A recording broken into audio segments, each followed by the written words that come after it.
anybody, any mother or any decent human being reading stories like this is horrific and unimaginable. For you, does it instantly bring all of that back? It absolutely does. You know, just hearing stories like this, it's just horrible. I still can't believe, you know, this has happened again.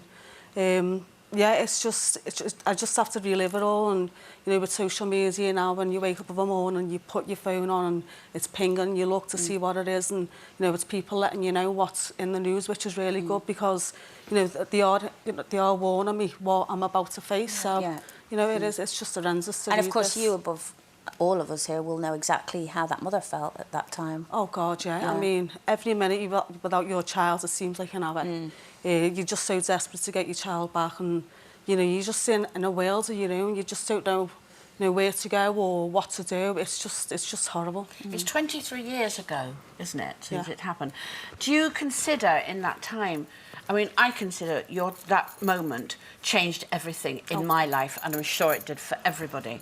Do you think it's changed in those 23 years? Are we more vigilant because of this now? I think we are more aware because of what happened to James. But you know what? We're not going to stop this from happening, because it only takes a split second. I mean, I let go of his hands for seconds. I never left him anywhere. He was right beside me, and within that split second, he was gone, and my life was changed forever. The other thing that happened was that he was taken on a 2.5-mile walk, and how many people saw him? A lot of people saw him. And 38 people said they'd seen your son being led away.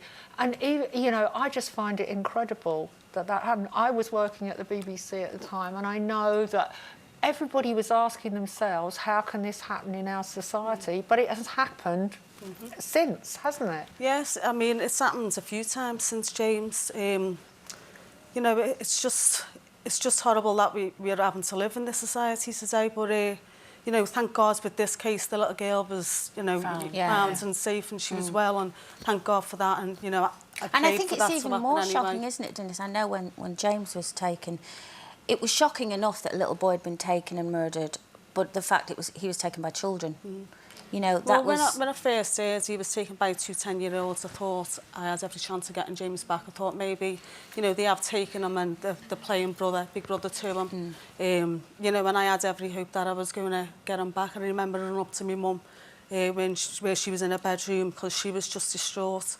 And I said, Mum, don't worry, we're going to get him back. I said, because he's in the you know, he's with two boys, so, you know, they're probably, you know, feeding him Mars bars or whatever, you know, they're probably pretending that he's their little brother. I said, so we will get him back. What I find incredible is that people criticised you afterwards, and now with social media, that kind of attack must be even worse for people who lose their children, because back then there wasn't Twitter, there wasn't Facebook or any of that, was But you know what, I mean, I don't feel like I was criticised, maybe by a couple of people, but I've had more good people, well-wishers, support me along my way, and you know, that's been a great big help for me. You know, a lot of people have said, you know, it's not your fault, don't worry about it, but I think the fault lies of them two who took James. They were there at the beginning. But did you blame yourself for anything? I did, I did blame myself at first, because I kept on thinking to myself, if only I kept hold of his hand. But it's so hard to keep hold of a child's hand, to go into your bag, to get your purse, to pay for something that you're buying. You know, it was a split second to look down, he'd gone. Your son, Michael, and now how has he coped with it?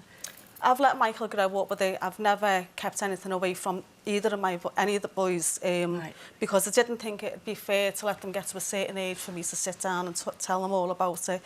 I didn't want them reading or hearing it from anybody else, so I thought, you know what, if something comes on the telly, let them watch it. But are you overprotective, though? I mean, because Michael was quite soon after, wasn't it? So well, every parent's overprotective with the child. But even more so with Michael, because he came so quickly afterwards. And did you think...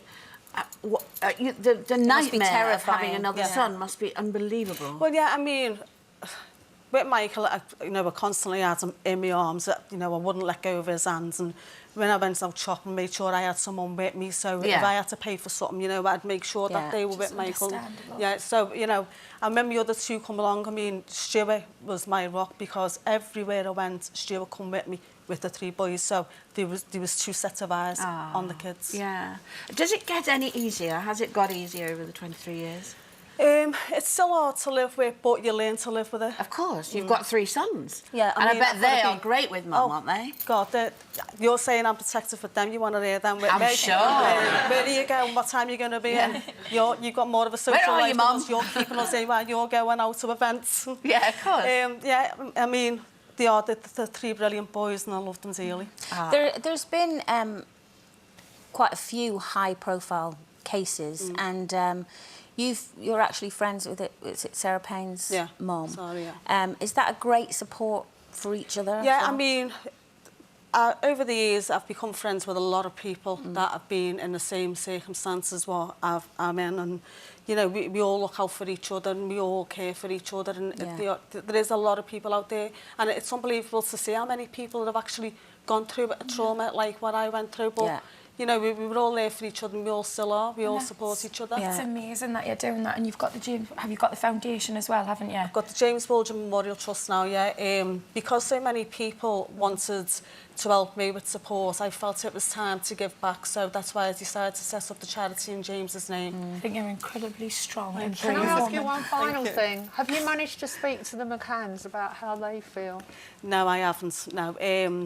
If they want to speak to me, then I'm more than willing to speak to them, but I feel, you know, I don't want to intrude, so, you know, I haven't. If you've enjoyed that, then why not click here for more?